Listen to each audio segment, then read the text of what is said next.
साथियों नमस्कार। स्वागत है आप सभी का आप ही के अपने YouTube channel GK selection point Ramesh मुंड में।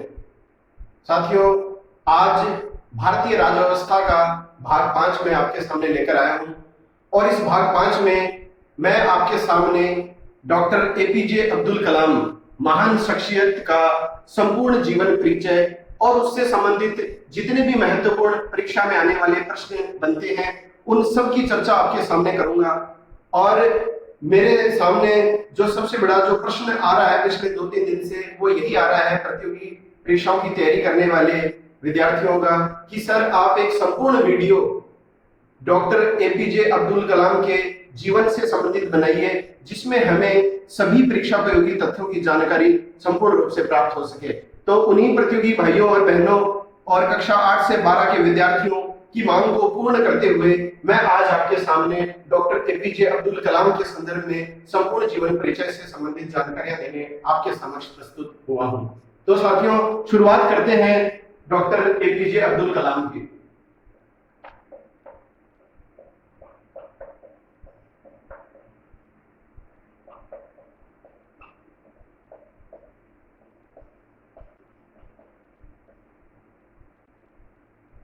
इस महान व्यक्तित्व की मैं आपको संपूर्ण जानकारी दूंगा। साथियों, आप क्रमबद्ध रूप से सारी की सारी जानकारियां नोट करते चलें।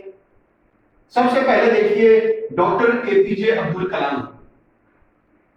पिछला जो अपना राज्य व्यवस्था का भाग 4 था उसमें मैं आपको जो है डॉक्टर शंकर दयाल शर्मा तक जो 9वें राष्ट्रपति थे भारत के, वहां तक मैं आपको जानकारी दे चुका हूं। इस वीडियो में मैं केवल आपको डॉक्टर एपीजे अब्दुल कलाम जो भारत के 11वें राष्ट्रपति बने हैं उनके बारे में जानकारी दूंगा और अगला जो वीडियो होगा उसमें हम 10वें राष्ट्रपति के आर नारायणन, इसके अलावा जो है प्रणब मुखर्जी, प्रतिभा पाटिल और रामनाथ कोविंद, इन चारों की बात करेंगे। आज का वीडियो पूरी तरह से इस महान व्यक्तित्व डॉक्टर एपीजे अब्दुल कलाम को समर्पित है। देखिए साथियों, ये भारत के राष्ट्रपति बने थे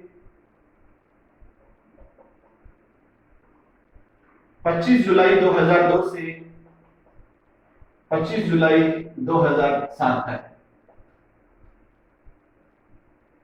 सबसे पहला इनका राष्ट्रपतित्व काल तो आपको पता होना चाहिए। दूसरी बात जो है ये भारत के 11वें राष्ट्रपति हैं। भारत के 11वें राष्ट्रपति के रूप में पदभार संभाला था डॉक्टर एपीजे अब्दुल कलाम ने। आपके सामने संपूर्ण बातें मैं प्रस्तुत करूंगा। आपसे निवेदन है कि वीडियो शुरू से लेकर अंत तक आप देखें। समस्त जानकारियां मेरे द्वारा आप तक पहुंचाई जाने का प्रयास किया जाएगा। अब देखिए साथियों, इसका पूरा नाम, डॉक्टर एपीजे अब्दुल कलाम का पूरा नाम जो है वो आपको ध्यान में रखना चाहिए, परीक्षा में पूछा जाता है। डॉक्टर अबुल पाकीर जैनुल आबदीन अब्दुल कलाम, यह है इनका पूरा नाम। ये तो हो गया इनका पूरा नाम एपीजे अब्दुल कलाम का, डॉक्टर अबुल पाकीर जैनुल आबदीन अब्दुल कलाम। ये 11वें राष्ट्रपति थे। इनका कार्यकाल 25 जुलाई 2002 से 25 जुलाई 2007 तक रहा। पूरे 5 वर्ष के कार्यकाल इन्होंने पूर्ण किया है। अब देखिए अगली जो बात अपन करेंगे इसके अंतर्गत इनके जीवन परिचय पर जाने से पहले मैं आपके सामने इनके संदर्भ में वेरी इंपॉर्टेंट जो बात है वो लेके आना चाह रहा हूं, इनके उपनाम। परीक्षाओं में साथियों विशेष रूप से यह प्रश्न आता है डॉक्टर एपीजे अब्दुल कलाम के उपनामों से संबंधित।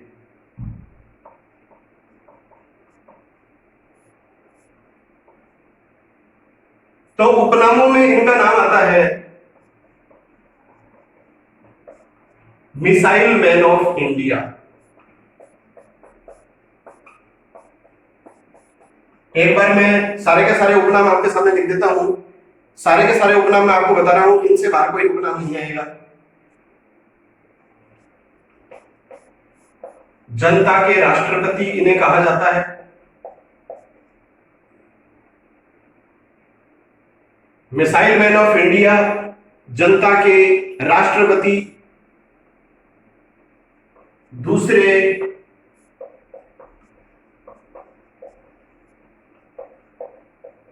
गैर राजनीतिक राष्ट्रपति,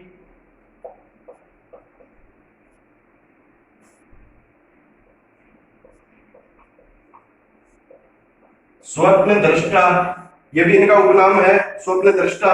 इसके अलावा अविवाहित राष्ट्रपति,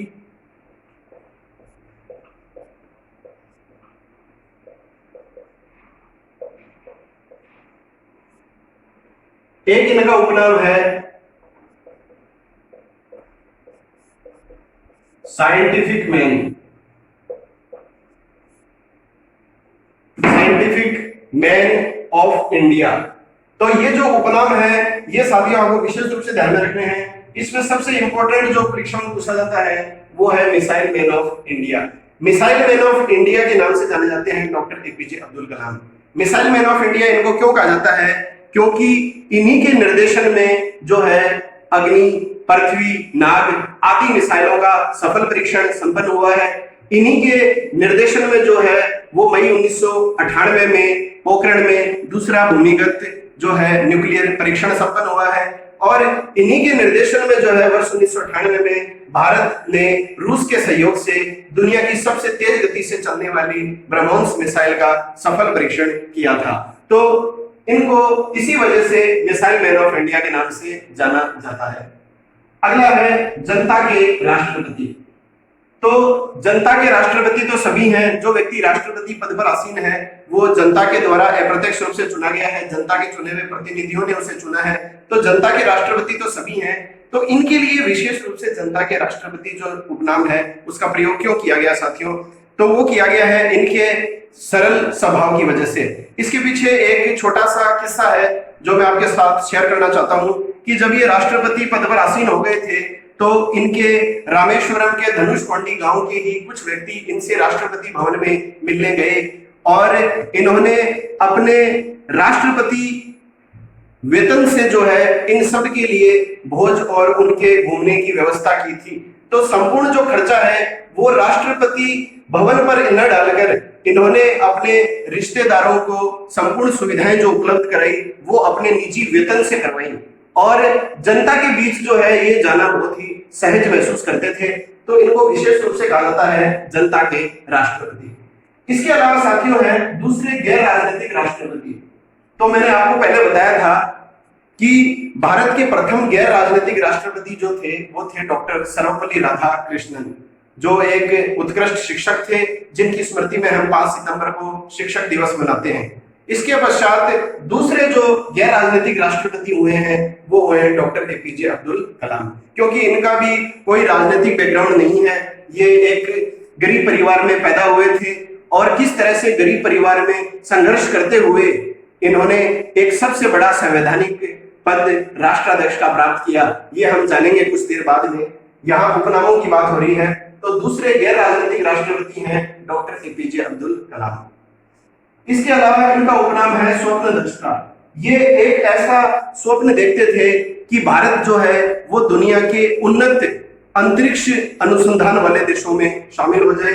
भारत जो है वो दुनिया का टॉप मोस्ट अंतरिक्ष अनुसंधान का देश बन जाए और विकसित देशों की श्रेणी में भारत जल्द ही शामिल हो जाए, ऐसा सपना देखते थे हमारे एपीजे अब्दुल कलाम। इसके अलावा देखिए साथियों इन्होंने विवाह नहीं किया आजीवन, तो ये अविवाहित राष्ट्रपति के नाम से भी प्रसिद्ध हैं। और साइंटिफिक मैन, हमेशा साइंस और टेक्नोलॉजी के फील्ड में ही इन्होंने भारत के लिए उत्कृष्ट सेवाएं दी हैं, इसलिए इनको कहा जाता है साइंटिफिक मैन ऑफ इंडिया। तो ये है उपनाम।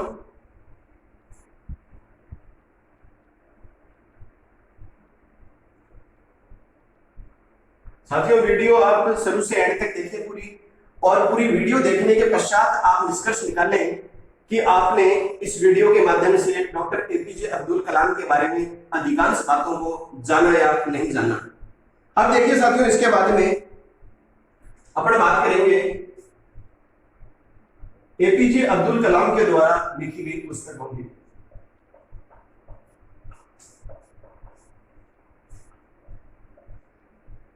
सबसे पहले अपन ने उपनामों की बात की थी। उपनामों के बाद में अपन पुस्तकों की बात करेंगे और यकीन मानिए आपको हर चीज बताई जाएगी।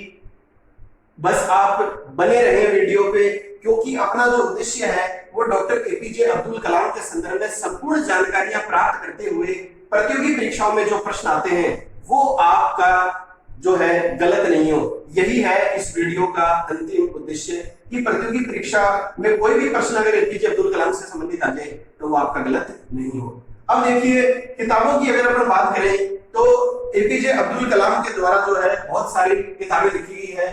उन किताबों को जो है मैं एक सूत्र में यहां पर पिरोना आपके सामने चाहता हूं। वो देखिए, आप सूत्र देखिए। सूत्र है, अंग्रेजी में अपन एक शब्द का प्रयोग करते हैं इट। अंग्रेजी में हम एक शब्द का प्रयोग करते हैं इट, माने आप जानते हो, तो इट माने यह। तो इट शब्द का प्रयोग आपको करना है और इट के बाद में जो आपको करना है एक मारवाड़ी शब्द है साग। साग जानते हो आप, ग्रामीण परिवेश में जो है सब्जी को जो है वो साग बोलता है, साग बोला जाता है कि माँ साग बना दे, ठीक है ना। प्याज को साग, प्याज की साग बनासी या कड्डी बनासी, जो भी बनासी। तो साग जो शब्द है वो सब्जी के लिए विशेष रूप से आया है। इसके अलावा देखिए आगे है इट साग में, और साग में जो है वो क्या होगा, पर्याप्त मात्रा में विटामिन होगा। तो विटामिन को जो मैं यहां पर है विटामिन न लिखकर विटामिन लिख रहा हूं। देखिए साथियों, मैंने आपको पहले भी बताया है कि ट्रिक्स का प्रयोग आप वहां करें जहां आपको अधिक से अधिक जानकारियां एक वाक्य के रूप में याद हो सके। और यहां पर जो है वो ट्रिक याद करना वाजिब है, क्योंकि इस ट्रिक में एपीजे अब्दुल कलाम के द्वारा लिखी गई 10 पुस्तकों की जानकारी आप तक पहुंच रही है। साथियों, कैसे? पहले तो आप सूत्र ध्यान में रखिए, इट।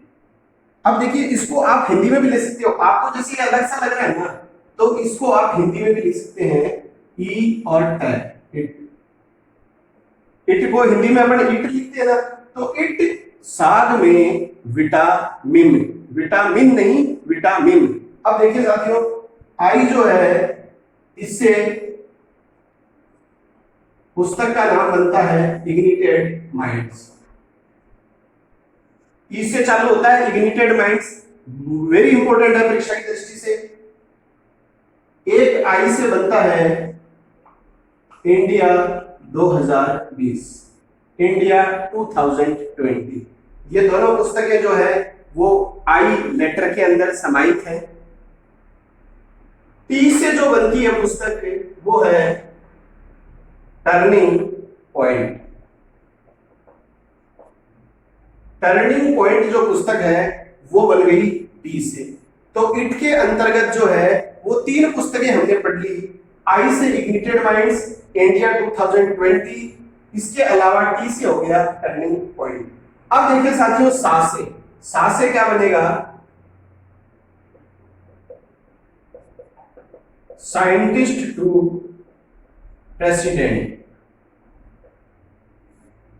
मतलब किस तरह से एपीजे अब्दुल कलाम एक वैज्ञानिक से राष्ट्रपति तक का सफर जो है उन्होंने तय किया। तो ये पुस्तक है साइंटिस्ट टू प्रेसिडेंट। से बनता है साइंटिस्ट टू प्रेसिडेंट, तो ये हो गया अपने सा से। अब देखिए, इसके बाद में जो ग जो शब्द है उस ग से अपन को क्या बनाना है, तो ग से बनेगा, ग का मतलब हो गया जी,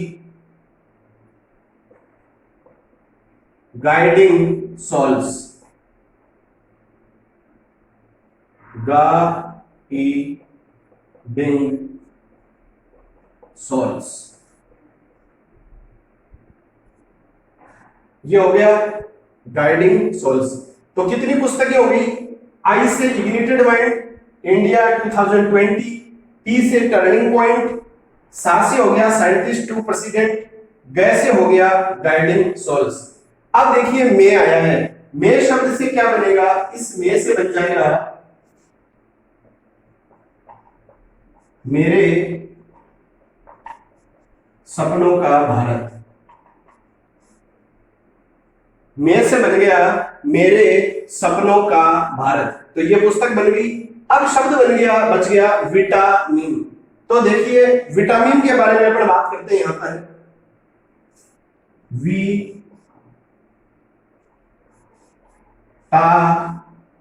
मी और मैं। तो वी से बन गया, जो मोस्ट इंपोर्टेंट पुस्तक जो परीक्षाओं में इनकी पूछी जाती है वो है विंग्स ऑफ फायर।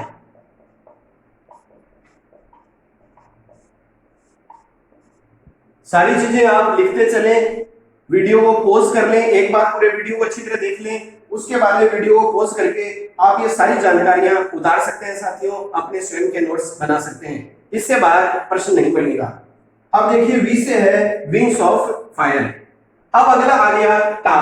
टा से है टारगेट 3 मिलियन। Target 3 billion. ये बन गई टा से पुस्तक टारगेट 3 बिलियन। अब देखिए मी से जो बना है, मी से बनेगा मिशन। मी से क्या बन गया, मिशन बन गया, और आगे लग जाएगा इंडिया, मिशन इंडिया। मी से क्या बन गया साथियों, मिशन इंडिया बन गया। और लास्ट है मैं से बन गया माई जर्नी। मैं से कौन सी पुस्तक का नाम बन गया, माई जर्नी। और अगर पूरी पुस्तक का ये अगर आपको नाम दे दे तो इसमें आ जाएगा ट्रांसफॉर्मिंग ड्रीम्स।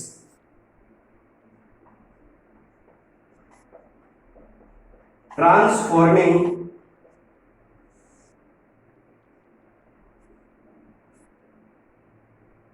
ड्रीम्स।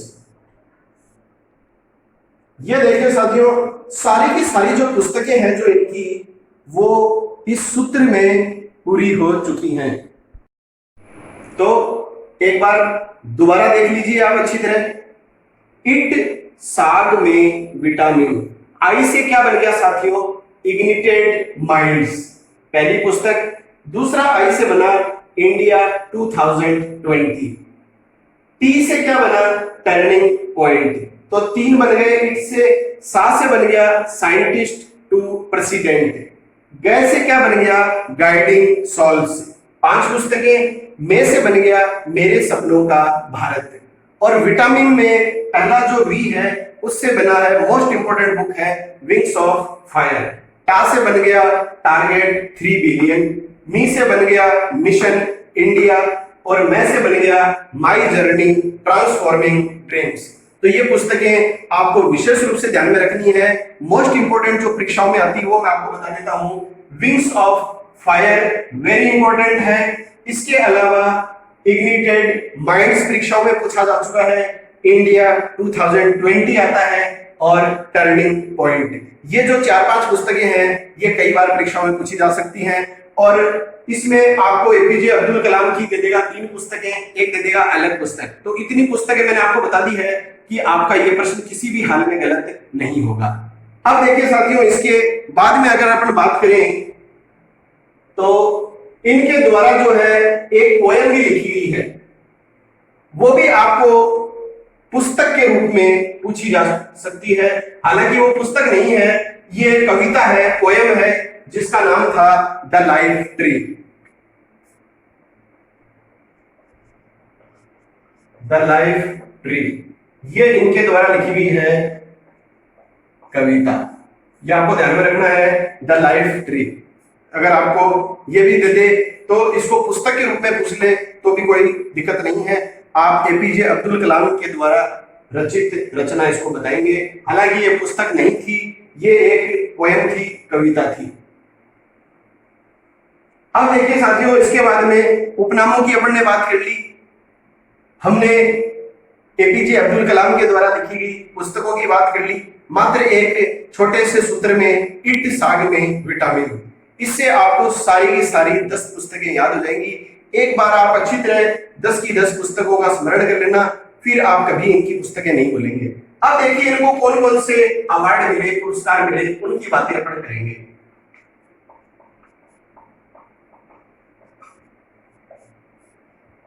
ये मोस्ट हाईलाइटेड प्रश्न है जो मैं आपको एकदम परीक्षा प्रयोगी ढंग से व्यवस्थित रूप से बता रहा हूं। अब देखिए अवार्ड के अंतर्गत देखिए अपन को क्या बात करनी है, पद्म भूषण।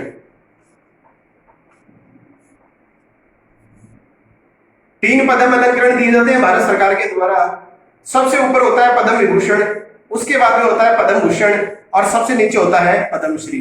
तो पद्म भूषण जो पुरस्कार है ये डॉक्टर एपीजे अब्दुल कलाम को मिला था वर्ष 1981 में। ये आपको ध्यान में रखने हैं क्योंकि इसमें भी सुमेलित करने वाला प्रश्न आ जाता है। आपको इधर अवार्ड दे देता है, पुरस्कार दे देता है, इधर दे देता है आपको वर्ष। इसके अलावा देखिए पद्म विभूषण ये मिला था इनको 1990 में। अब इसमें एक बात ध्यान में रखने वाली बात साथियों ये है कि ऐसा नहीं है कि किसी व्यक्ति को पहले पद्म विभूषण मिल जाए और उसके बाद में उसको पद्म भूषण मिले। ये व्यक्ति को क्रमवार रूप से मिलते हैं।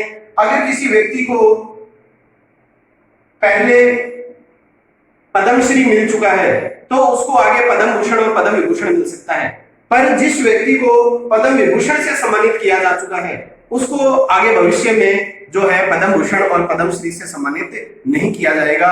ये एक इनका व्यवस्थित क्रम होता है। तो सबसे पहले इनको पद्म भूषण मिला है 1981 में, पद्म विभूषण मिला है 1990 में।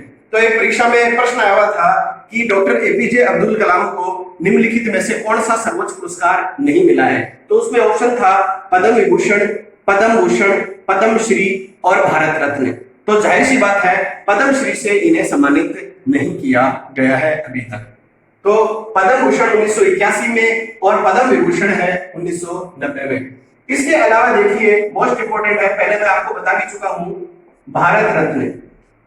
भारत रत्न जो है इनको मिला था वर्ष 1997 में। भारत रत्न का मिला वर्ष 1997 में मिला है। इसके अलावा गणित के क्षेत्र में दिया जाने वाला सर्वश्रेष्ठ पुरस्कार है रामानुजन पुरस्कार, क्योंकि गणित और विज्ञान में इनकी बचपन से ही रुचि थी और ये घंटों गणित के सवाल निकाला करते थे। तो रामानुजन जो पुरस्कार है ये भी इनको प्राप्त हो चुका है वर्ष 2000 में। तो ये भी इंपॉर्टेंट है, रामानुजन पुरस्कार से भी ये सम्मानित किए जा चुके हैं। इसके अलावा देखिए एक पुरस्कार अपना बीच में छूट गया, इंदिरा गांधी राष्ट्रीय एकता पुरस्कार। डॉक्टर एपीजे अब्दुल कलाम को इंदिरा गांधी राष्ट्रीय एकता पुरस्कार से भी सम्मानित किया जा चुका है उसी वर्ष जिस वर्ष इन्हें भारत रत्न मिला था, वर्ष 1997 में। तो 1997 में इन्हें 2 पुरस्कारों से सम्मानित किया गया था, सर्वोच्च नागरिक अलंकरण भारत रत्न से और इंदिरा गांधी राष्ट्रीय एकता पुरस्कार से। और एक पुरस्कार और आप ध्यान में रखिएगा, हूवर मेडल अमेरिकी सरकार के द्वारा जो दिया जाता है, ये इनको मिला था वर्ष 2006 में। तो ये हो गए सारे के सारे पुरस्कार जो आपको ध्यान में रखने हैं। पद्म भूषण 1981, पद्म विभूषण 1990, भारत रत्न 1997, इंदिरा गांधी राष्ट्रीय एकता पुरस्कार ये भी 1997, रामानुजन पुरस्कार गणित में इनके उल्लेखनीय योगदान के लिए वर्ष 2000 में और हूवर मेडल मिला है वर्ष 2006 में। तो अब अपन ने किताबों और पुरस्कारों की बात कर ली है। अब अगर आगे अपन जो बात करेंगे वो इनके जीवन परिचय से संबंधित जो महत्वपूर्ण सारे तथ्य हैं वो मैं आपको बताऊंगा। ये तीनों जो है उपनाम, पुस्तकों के नाम और इनको जो सम्मान मिले हैं ये वेरी वेरी इंपॉर्टेंट है परीक्षाओं की दृष्टि से। तो चलिए आगे अपन बात करते हैं इनके जीवन परिचय के संदर्भ में।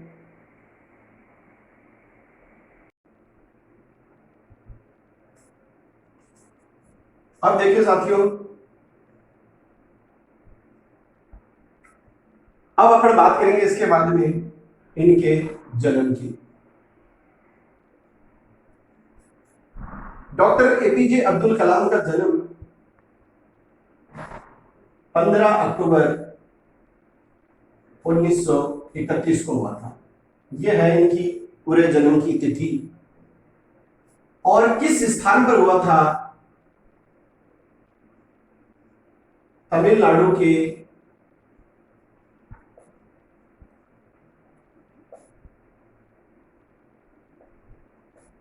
रामेश्वरम स्थान के समीप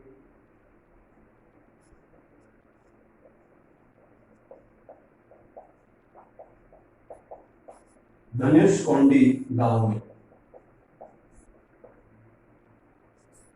यह है इनका जन्म। डॉक्टर एपीजे अब्दुल कलाम का जन्म 15 अक्टूबर 1931 को हुआ था और इनका जो जन्म है वो तमिलनाडु के रामेश्वरम स्थान के समीप धनुषकोडी स्थान पर हुआ था। अब देखिए साथियों, जो मैं आपके सामने एक बात लेके आया हूं वो ये है कि मोस्टली परीक्षाओं में जो है वो रामेश्वरम स्थान तक ही इनके जन्म का स्थान पूछा जाता है, लेकिन ये एग्जैक्ट सही नहीं है। एग्जैक्ट सही उत्तर ये है, धनुषकोडी गांव में जो है इनका जन्म हुआ था। अब एक विशेष बात यहां इनके जन्म से संबंधित है। 15 अक्टूबर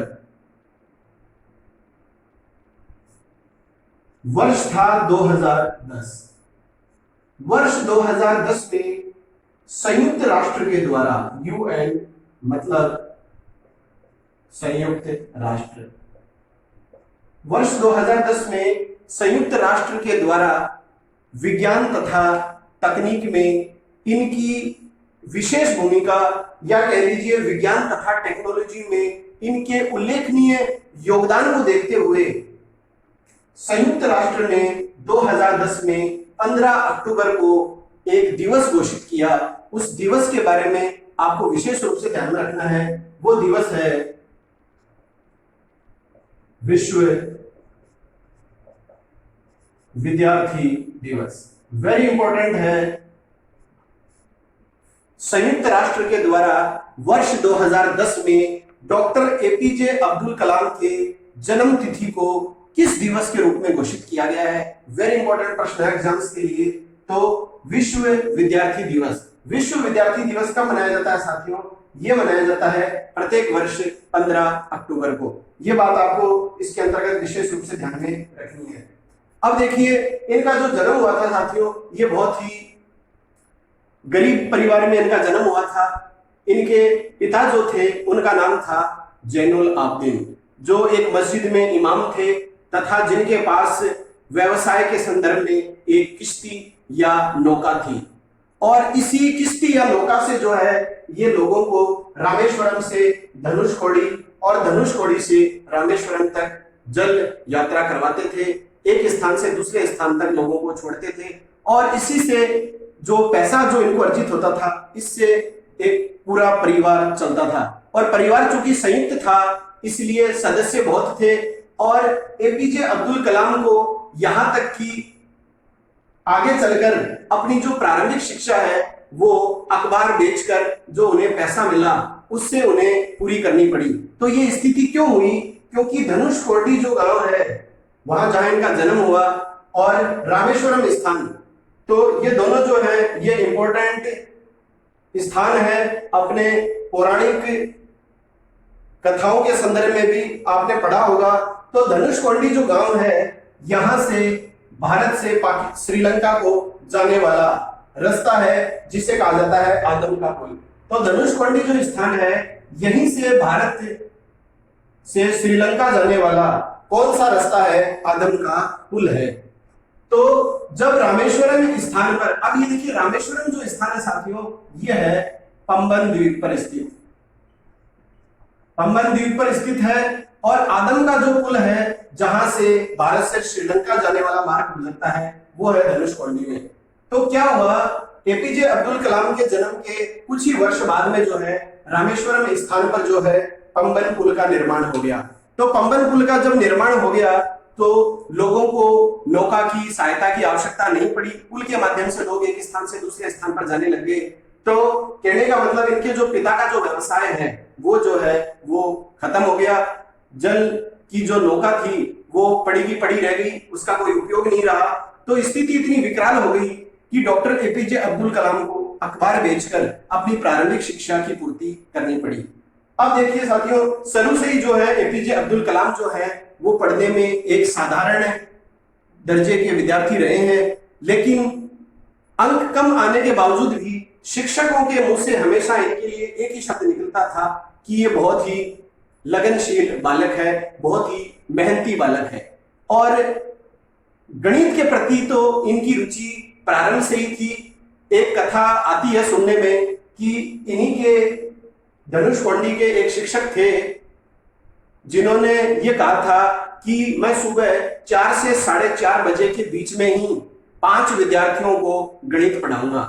तो गणित के प्रति इनकी लगन और जिज्ञासा इतनी थी कि ये सुबह 4 बजे से पहले ही उठकर उनके पास पहुंच जाते थे। तो देखिए, गणित के प्रति इतनी लगन थी इनके मन में कि जब इन्हें पता चला कि इनके गुरु ने जो है सुबह पढ़ाना शुरू कर दिया है, तो कई विद्यार्थी थे जो आलस के मारे जो है वो समय पर नहीं पहुंच पाते थे, और इनकी लगन इतनी ज्यादा थी कि ये निर्धारित समय पर बहुत समय पहले जल्दी उठकर ही अपने गुरु से शिक्षा प्राप्त करने पहुंच जाते थे। तो साथियों, हमने ये पता किया कि डॉक्टर एपीजे अब्दुल कलाम का जो जन्म है वो 15 अक्टूबर 1931 को तमिलनाडु राज्य में रामेश्वरम के समीप धनुषकोडी स्थान पर हुआ। और ये जो धनुषकोडी जो स्थान है, यहीं पर भारत से श्रीलंका जाने वाला आदम का पुल है। इसके अलावा रामेश्वरम जो स्थान है ये पंबन द्वीप में स्थित है, और यहाँ जो है एपीजे अब्दुल कलाम के जन्म के पश्चात रामेश्वरम स्थान पर पंबन पुल का निर्माण हो गया। इस पंबन पुल के निर्माण हो जाने से इनके पिता का जो व्यवसाय है वो चौपट हो गया, और स्थिति इतनी खराब हो गई कि एपीजे अब्दुल कलाम को अपनी प्रारंभिक शिक्षा के लिए पैसा खुद जुटाना पड़ा, उन्हें अखबार बेचने पड़े। तो सुबह जल्दी उठते, गुरु से शिक्षा प्राप्त करते, इसके बाद में अखबार बांटते और उसके पश्चात अपनी प्रारंभिक शिक्षा की पूर्ति करते। तो साथियों, इनके गुरु जो थे एक प्रसिद्ध गुरु हैं जिनसे प्रेरित होकर ऐसा कुछ घटनाक्रम घटित हुआ जिसके पश्चात इन्होंने अपने जीवन का एक ध्येय बना लिया, लक्ष्य बना लिया कि मुझे हर हाल में पायलट बनना है। तो उसके बारे में अपन एक बात करते हैं। तो इनके गुरु थे सुब्रमण्यम अय्यर। तो अगर परीक्षा में गुरु से संबंधित बात आए तो निश्चित रूप से इन्हीं का नाम आएगा, सुब्रमण्यम अय्यर। तो ये जो घटनाक्रम है ये उस समय की है जब एपीजे अब्दुल कलाम 5वीं क्लास में पढ़ते थे। 5वीं कक्षा की बात है। तो एक बार इनके गुरु सुब्रमण्यम अय्यर जो है इन्हें समुद्र तट के किनारे ले गए स्थायी ज्ञान देने, और इनके ज्ञान का जो विषय था, क्या बताना चाह रहे थे ये कि पक्षी उड़ते कैसे हैं। तो हाउ बर्ड्स फ्लाई, तो पक्षी उड़ते कैसे हैं, इसका प्रैक्टिकल ज्ञान देने ये समुद्र के तट पर इनको ले गए। और इनके इस व्याख्यान से एपीजे अब्दुल कलाम इतने उत्साहित हुए, प्रेरित हुए कि वो मन ही मन में ये विचार बना चुके थे कि मुझे हर हाल में पायलट बनना है। तो ये जो है वो इनके जीवन का एक टर्निंग पॉइंट अपन मान सकते हैं। इसके अलावा देखिए साथियों, पिता का नाम अपन ने पढ़ लिया है कि इनके पिता जो थे उनका नाम जैनुल आबदीन था। ये एक मस्जिद में इमाम थे। इसके अलावा एक किश्ती या नौका के मालिक थे। अब देखिए इनकी माता जो थी उनका नाम आसी अम्मा। इनकी माता का नाम आसी अम्मा था, जो एक घरेलू स्त्री थी, हाउसवाइफ थी। अब देखिए आगे, और जन्म दिवस को संयुक्त राष्ट्र के द्वारा किस दिवस के रूप में घोषित किया गया वर्ष 2010 में, यह भी आपको ध्यान में रखना है साथियों, वेरी इंपॉर्टेंट है, विश्व विद्यार्थी दिवस। तो विश्व विद्यार्थी दिवस इसलिए घोषित किया गया है इनके विज्ञान और तकनीकी के क्षेत्र में उल्लेखनीय योगदान के लिए। और विद्यार्थी दिवस ही क्यों घोषित किया गया है, उसके पीछे कारण है क्योंकि ये जीवन भर एक विद्यार्थी की भांति सीखना पसंद करते रहे। ये हमेशा अपने आप को एक लर्नर कहते थे।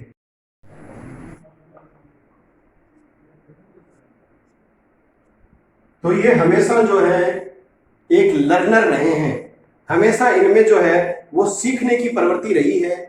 जब तक इनका निधन नहीं हो गया तब तक जो है ये एक लर्नर के रूप में प्रसिद्धि प्राप्त करते रहे।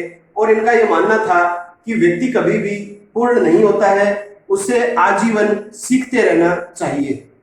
तो इस वजह से 15 अक्टूबर को संयुक्त राष्ट्र के द्वारा विश्व विद्यार्थी दिवस के रूप में घोषित किया गया वर्ष 2010 में। अब देखिए साथियों, इसके बाद में इन्होंने जो ग्रेजुएशन की वो की थी फिजिक्स से, वर्ष 1954। त्रिचापल्ली से इन्होंने स्नातक की ग्रेजुएशन की थी और ग्रेजुएशन कौन से विषय में की थी? इन्होंने फिजिक्स से की थी। इसके पश्चात जो है 1955 में एपीजे अब्दुल कलाम मद्रास आ गए और मद्रास में मद्रास इंस्टीट्यूट ऑफ टेक्नोलॉजी 1955 में ये मद्रास आ गए और मद्रास में मद्रास इंस्टीट्यूट ऑफ टेक्नोलॉजी से इन्होंने एरोस्पेस इंजीनियरिंग की डिग्री प्राप्त की। यह आपको ध्यान में रखना है, मद्रास इंस्टीट्यूट ऑफ टेक्नोलॉजी से इन्होंने वर्ष 1955 में एरोस्पेस इंजीनियरिंग की डिग्री प्राप्त की। तो यह बात आपको विशेष रूप से ध्यान में रखनी है कि किस इंस्टीट्यूट से इन्होंने एरोस्पेस इंजीनियरिंग की डिग्री प्राप्त की। तो MII से, मद्रास इंस्टीट्यूट ऑफ टेक्नोलॉजी, तो जिसको बोलते हैं संक्षिप्त में MIT। अब देखिए साथियों, अगली जो बात है, जैसा कि मैंने आपको बताया कि एपीजे अब्दुल कलाम का सपना था कि वो पायलट बनना चाहते थे और ऐसा मौका उनके पास आया और वो मात्र एक पोजीशन से, एक ही स्थान से अपने इस सपने को प्राप्त करने से चूक गए। तो इन्होंने इंडियन एयरफोर्स का एग्जाम दिया था और इस एग्जाम में 8 स्थान थे और इन्होंने स्थान प्राप्त किया था 9वां स्थान। तो इस वजह से एक स्थान से ये अपने सपने को प्राप्त करने में विफल रह गए। इसके बावजूद इन्होंने हिम्मत नहीं हारी और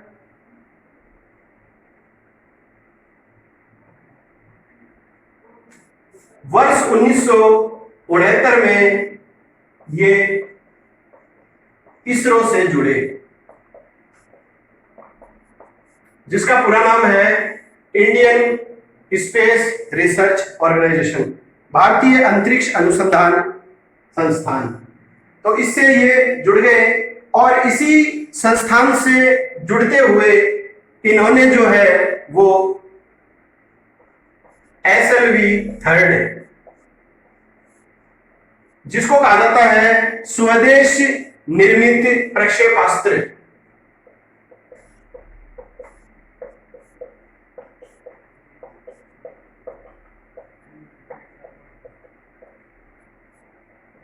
इसरो से जुड़ते हुए परियोजना महानिदेशक के रूप में इन्होंने एक प्रक्षेपास्त्र जो है उसका आविष्कार किया, या मान लीजिए स्वदेशी निर्मित प्रक्षेपास्त्र बनाया, जिसको कहा जाता है SLV 3, सैटेलाइट लॉन्च व्हीकल 3। और इसी सैटेलाइट लॉन्च व्हीकल 3 से जो है रोहिणी उपग्रह जो है वो अंतरिक्ष में प्रक्षेपित किया गया था और इसी के साथ जो है भारत जो है वो अंतरिक्ष के क्षेत्र में दुनिया का उन्नत देश माना जाने लगा। इसके अलावा साथियों इन्होंने जो है वो अग्नि, पृथ्वी, नाग मिसाइलों का सफल परीक्षण किया। इसके अलावा मई 1998 में इन्हीं के निर्देशन में पोखरण, जैसलमेर राजस्थान में दूसरा भूमिगत परमाणु परीक्षण हुआ। इसके अलावा वर्ष 1998 में ही भारत ने रूस के साथ मिलकर दुनिया की सबसे तेज गति से चलने वाली मिसाइल ब्रह्मोस का परीक्षण किया। इसी वजह से इन्हें मिसाइल मैन ऑफ इंडिया के नाम से भी जाना जाता है। अब देखिए इसके बाद में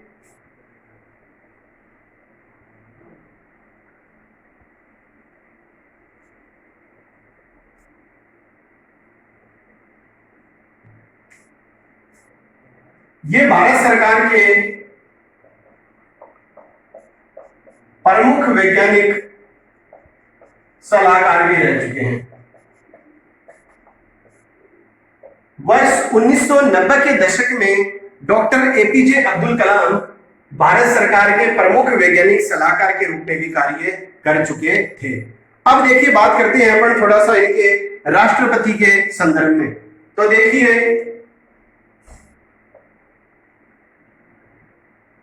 10 जून 2002 ये वो तिथि है जिस दिन डॉक्टर एपीजे अब्दुल कलाम को एनडीए गठबंधन के द्वारा राष्ट्रपति पद के लिए उम्मीदवार बनाया गया। तो भाजपा समर्थित एनडीए, राष्ट्रीय जनतांत्रिक गठबंधन एनडीए के द्वारा इन्हें राष्ट्रपति पद का उम्मीदवार घोषित किया गया। और इनके विपक्ष में जो थी वो थी लक्ष्मी कुमारी सहगल। ये भी प्रमुख स्वतंत्रता सेनानी रह चुकी हैं। भारत छोड़ो आंदोलन में ये एक सक्रिय कार्यकर्ता के रूप में भाग ले चुकी हैं। तो लक्ष्मी कुमारी सहगल जो है वो इनके विपक्ष में राष्ट्रपति चुनाव में खड़ी हुई थी और बहुत ही बड़े अंतर से इस राष्ट्रपति चुनाव में डॉक्टर एपीजे अब्दुल कलाम ने लक्ष्मी कुमारी सहगल को पराजित किया। एपीजे अब्दुल कलाम को 9 लाख से अधिक मत प्राप्त हुए, जबकि लक्ष्मी सहगल को मात्र 1 लाख के लगभग वोट ही प्राप्त हुए। तो अगर मैं कह दूं कि ये एक राष्ट्रपति चुनाव में बहुत बड़े अंतर से होने वाली जीत थी तो कोई गलत बात नहीं होगी। डॉक्टर एपीजे अब्दुल कलाम ने राष्ट्रपति पद प्राप्त करने के लिए किस प्रतिद्वंदी को हराया? उन्होंने हराया था लक्ष्मी कुमारी सहगल को। अब देखिए, 25 जुलाई 2002 को एपीजे अब्दुल कलाम देश के 11वें राष्ट्रपति बने। तो देश के कौन से राष्ट्रपति बने हैं एपीजे अब्दुल कलाम? तो एपीजे अब्दुल कलाम जो है वो देश के 11वें राष्ट्रपति बने हैं। और कब तक अपने पद पर रहे हैं ये? 25 जुलाई 2007 तक। यह आपको विशेष बात ध्यान में रखनी है। अब देखिए, इनके राष्ट्रपति तो काल के संदर्भ में एक बात और आती है। वर्ष 2005 में एपीजे अब्दुल कलाम स्विट्जरलैंड की विदेश यात्रा पर थे और ये बात है मई 2005 की। तो स्विट्जरलैंड की विदेश यात्रा पर ये थे और स्विट्जरलैंड देश की सरकार ने 26 मई को इन्हीं के आने की स्मृति में, इन्हीं के स्विट्जरलैंड आने की स्मृति में जो है इस दिन को विज्ञान दिवस के रूप में घोषित कर दिया है। तो यह भी एक इंपॉर्टेंट प्रश्न है। जैसे अपन ने पढ़ा था इनके जन्म दिवस को संयुक्त राष्ट्र ने 15 अक्टूबर को अंतरराष्ट्रीय या विश्व विद्यार्थी दिवस घोषित किया है, वैसे ही डॉक्टर एपीजे अब्दुल कलाम जब स्विट्जरलैंड की विदेश यात्रा पर थे तो इनके आगमन की तिथि 26 मई को जो है वो स्विट्जरलैंड सरकार ने किस दिवस के रूप में मनाया जाना निश्चित कर लिया? विज्ञान दिवस। तो आज भी 26 मई को स्विस सरकार जो है वो कौन सा दिवस मनाती है? विज्ञान दिवस। और भारत में जो है विज्ञान दिवस कब मनाया जाता है साथियों, ये आपको कमेंट बॉक्स में बताना है। अब देखिए, इसके बाद में इनके एक प्रोग्राम की अपन चर्चा करेंगे कि प्रश्न आता है भारत में भ्रष्टाचार को समाप्त करने के लिए डॉक्टर एपीजे अब्दुल कलाम के द्वारा कौन सा प्रोग्राम प्रारंभ किया गया था? तो उस प्रोग्राम का नाम था what can I give movement. ये आपको विशेष रूप से ध्यान में रखना साथियों। What can I give movement, ये वो प्रोग्राम था जो वर्ष 2012 में डॉक्टर एपीजे अब्दुल कलाम के द्वारा चलाया गया था और इसका उद्देश्य क्या था? भारत में भ्रष्टाचार को समाप्त करना। अब अपन बात करेंगे इसके बाद में, वेरी इंपॉर्टेंट है, 27 जुलाई 2015 जिस दिन इस महान विभूति की मृत्यु हुई थी। ये तिथि आपको ध्यान में होनी चाहिए। 27 जुलाई 2015 को doctor APJ Abdul Kalam IIM Shillong, जो मेघालय की राजधानी है शिलोंग, वहां गए थे एक व्याख्यान देने जिसका शीर्षक था क्रिएटिंग ए लाइवेबल प्लेनेट अर्थ। इस शीर्षक पर व्याख्यान देने के लिए ये IIM शिलोंग गए थे और जैसे ही ऑडिटोरियम में पहुंचे, ये सीढ़ियां चढ़ रहे थे तो इन्हें हल्की सी बेचैनी महसूस हुई। बेचैनी महसूस होने के बाद इन्हें थोड़ी देर आराम कराया गया और लगभग शाम को 6:30 बजे इन्होंने अपना व्याख्यान देना प्रारंभ किया। व्याख्यान देना प्रारंभ ही किया था कि 5 ही मिनट बाद 6:35 पर इन्हें दिल का दौरा पहुंचा और ये वहीं गिर गए। गिरने के पश्चात इन्हें बैथनी हॉस्पिटल में एडमिट करवाया गया। IIM शिलोंग के नजदीकी है ये हॉस्पिटल, बैथनी हॉस्पिटल। यहां इनको एडमिट कराया गया था और इस महान विभूति ने 7:45 को इस दुनिया से अलविदा कह दिया। तो इस तरह से इस महान विभूति के बारे में हमने आज इस वीडियो में पढ़ा है। इसके संदर्भ में एक बात आपको और विशेष रूप से बता दो कि वर्ष 2017 में एपीजे अब्दुल कलाम स्मारक जो है, इसका उद्घाटन किया गया था नरेंद्र मोदी के द्वारा रामेश्वरम में। 2017 में माननीय प्रधानमंत्री नरेंद्र मोदी के द्वारा रामेश्वरम स्थान पर एपीजे अब्दुल कलाम स्मारक का उद्घाटन किया गया था। इसके अलावा उड़ीसा जो सरकार है, उड़ीसा सरकार के द्वारा वर्ष 2015 में अपने व्हीलर द्वीप का नाम बदलकर कलाम द्वीप कर दिया गया है। तो 2015 में उड़ीसा सरकार ने अपने राज्य में स्थित व्हीलर द्वीप का नाम बदलकर क्या कर दिया साथियों, कलाम द्वीप कर दिया है। और वर्ष 2017 में प्रधानमंत्री नरेंद्र मोदी के द्वारा रामेश्वरम स्थान पर एपीजे अब्दुल कलाम स्मारक का निर्माण किया गया है। तो ये है आज की वीडियो एपीजे अब्दुल कलाम के संदर्भ में, जो एक ऐसे व्यक्ति की कहानी है जिसने ऐसे गरीब परिवार में जन्म लिया, विषम परिस्थितियों में जन्म लिया, अखबार बांटकर अपनी प्रारंभिक शिक्षा पूरी की, लगातार छात्रवृत्ति प्राप्त करके अपनी उच्च शिक्षा को प्राप्त करते रहे और अपनी असाधारण प्रतिभा के चलते अपने देश के सर्वोच्च संवैधानिक पद राष्ट्रपति को प्राप्त किया और मिसाइल से लेकर सैटेलाइट तक लॉन्च किए। ऐसी महान विभूति को शत शत नमन, कोटि कोटि नमन। आशा है आप सभी को ये वीडियो पसंद आया होगा। अगर ये वीडियो आपको पसंद आया है और आपको लगता है कि ये जानकारियां आपकी परीक्षा के लिए पर्याप्त हैं, तो वीडियो और मेरे इस YouTube channel GK selection point Ramesh मोंड को अधिक से अधिक लाइक, शेयर और सब्सक्राइब करें। जय हिंद, जय भारत, वंदे मातरम।